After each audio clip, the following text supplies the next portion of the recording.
七仔不愧是地主家傻儿子，浑身上下就剩眼珠子聪明了。这天饲养员把苹果放到了树杈上，七仔站起来后刚好差那么一截咬到，没曾想他不仅丝毫没有要爬树的意思，反倒固执的张大嘴等苹果自己落下来。很难不怀疑七仔半夜跟圆润通过电话。都知道地主家傻儿子性格懒散，爱好躺平，主打能坐着绝不站着，能躺着绝不站着。奶爸私底下没少吐槽好大儿又懒又馋。这个的话就是性子比较慢一点，和别的陌生就会更懒一点。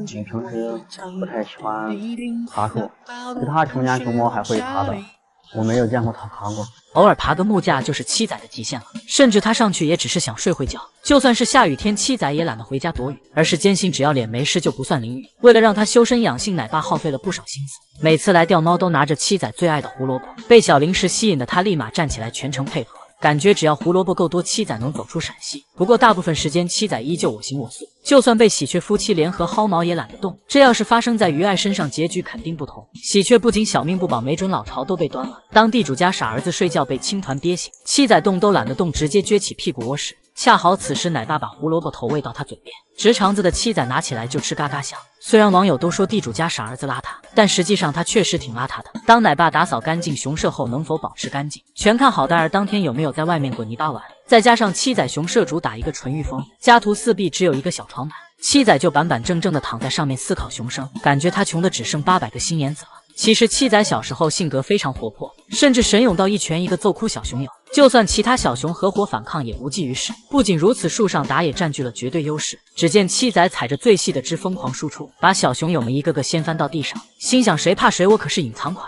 只能说七仔能有如今的幸福生活，完全是自己一拳一拳挣回来的。别的小熊还是阳光开朗大男孩，而七仔已经娶了5个老婆3个娃，闲来没事还能跟小姑娘谈个恋爱，这绝对是妥妥的熊生赢家。有次七仔谈恋爱太过入迷，不愿回家，饲养员只好先收走美女熊，再来劝他。没曾想七仔嫌他碍事，气得不停狗叫，只能说没有任何事物能打扰他约会。不知这小子的熊生要被多少男熊羡慕。好好的国宝不当，偏要当村主任。大熊猫真真的熊生有多奇葩？真真是高高和白天的第3个孩子，而高高就是那个3次被放归野外后狂奔400公里也要考编上岸的大熊猫。最后他也得偿所愿，成功混上了编制。真真不愧是高高的女儿，考虑到她是野2代，加上各方面通过考验，2018年熊猫基地把真真放归野外，希望她能好好发挥个熊魅力，在野外勾引一只男熊，成功引送回来。结果他倒好，出门前心里想着男熊，出门后彻底放飞了自我。临走前，奶爸奶妈交代的正事全都抛之脑后，甚至多次扯掉脖子的定位项圈，独自在外面玩得忘乎所以。让人意想不到的是，最后真真竟直接玩起了消失，这可急坏了基地的工作人员。为了找到他，差点跑断了腿。要知道高高可是费了好大的劲才考上编制，难不成真真这是铁定了心要脱离国家编制？正当基地工作人员发愁的时候，人家真真倒好，竟大摇大摆跑到村民家蹭吃蹭喝，挨家挨户串门扫荡每个角落。这姐们甚至还在农田里视察，看得出她很爱惜粮食，地里的大白菜都不舍得采一下。这时有村民提议要将她关进牛棚，谁料立马招来反对，表示这可是国宝，要请到堂屋以示尊重。你不关进干啥不得哦？这长我都要哦！而看到村民们对自己如此热情，真真也不打算走了，准备留下来当个村主任回报大家。正当差的村主任眼看地位不保，赶紧给基地打电话，让他们马上把小祖宗接回去。就这样，真真的野培计划彻底宣告失败。无独有偶，真真的姐姐苏林当初也在野外待过，但最后因为贪玩直接取消了她的野训资格。据说苏林在野外只顾着自己上树蹦迪，经常把仔仔单独留在洞穴里，导致小家伙每天都是饿得嗷嗷叫。最后工作人员实在看不下去，只好连夜把他们接回了基地。从此以后，高高的后代就被拉入野培黑名单。不知道工作人员是不是对高高有怨言，从而迁怒到了他的女儿真真身上，竟给人家的孩子一个起名叫真厉害，另外一个叫真不高兴。只能说高高这一家子都是奇葩小熊。当患了骨髓炎的萌兰向发姑奶爸求抱抱，奶爸的回应实在是太暖了。这天发姑奶爸给萌兰拿来盆盆奶，萌儿大口大口的喝着。因为骨髓炎的折磨，萌兰整个身体看起来消瘦了不少，心疼的发姑奶爸对她格外照顾，全程端着盆盆奶，只为方便萌兰喝到，直到喝个差不多，奶爸才把盆放到地上。发姑奶爸像个老父亲一样，温柔地擦掉萌兰身上的灰尘，然后就在一旁静静等待小家伙喝完。看到盆都被萌儿舔干净后，发姑奶爸又蹲下问他吃没吃饱。萌兰感受到发姑奶爸对自己无微不至的爱，突然窜到了奶爸身上撒娇求抱抱。发姑奶爸也很宠溺的抱了起来，然后把近100斤重的萌兰抱回屋里。发姑奶爸真的很爱他的亲儿子，而萌儿也真的很爱发姑奶爸。当萌兰升班后再次见到对方，他激动的扒着门不愿吃饭。见发姑奶爸要走，萌兰连忙回头追他。奶爸知道萌儿很想念他，但他现在想让小家伙先吃饭。萌兰没有听他的话，而是走到一旁的门口，示意发姑奶爸把门打开。见奶爸迟迟没过来，他一直在门口徘徊。发姑奶爸来到离萌儿近一点的位置，告诉小家伙先去乖乖吃饭。萌兰却无动于衷，看得出来他现在最想和奶爸待在一起。眼看萌儿如此倔，奶爸走远了一点，希望小家伙看到自己走了乖乖去吃饭，但萌兰却待在原地一动不动。看到奶爸越走越远，他直接扭头扒在门上。发姑奶爸看到后满是心疼和无奈，然后立马快步走回屋里去安抚小家伙。萌兰看到身后的小门开了，激动的上前连忙伸手和奶爸互动。此刻萌儿恨不得钻过去紧紧抱住他，可惜洞太小了，萌兰怎么使劲都过不去。最后萌兰只能隔着这扇门和朝思暮想的发姑奶爸简单互动。奶爸怕开门后萌儿无法更好独立生活，唯一能做的就是隔着门抚摸亲儿子。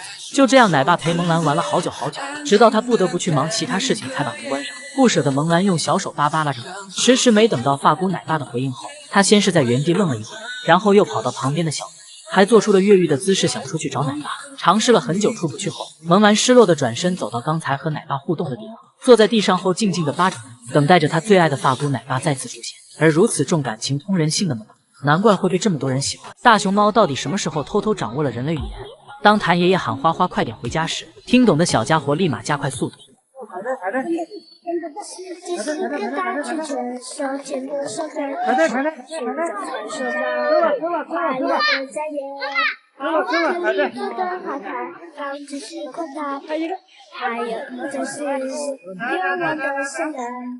而当花花上体育课时，女明星站累了想休息一下，但谭爷爷一叫她又马上就起来了。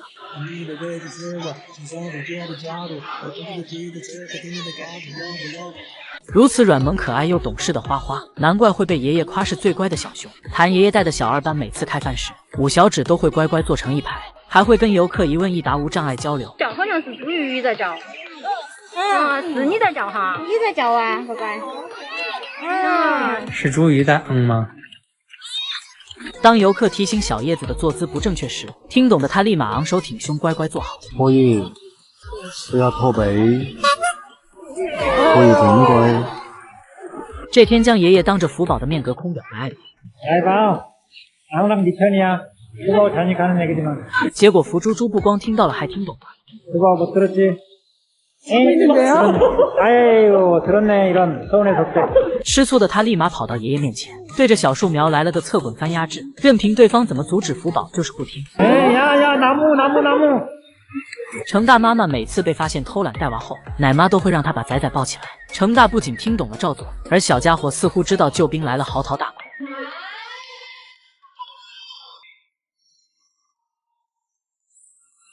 有时候被吐槽装的他干脆摊牌了，把孩子往地上一丢，自顾自的去喝盆奶。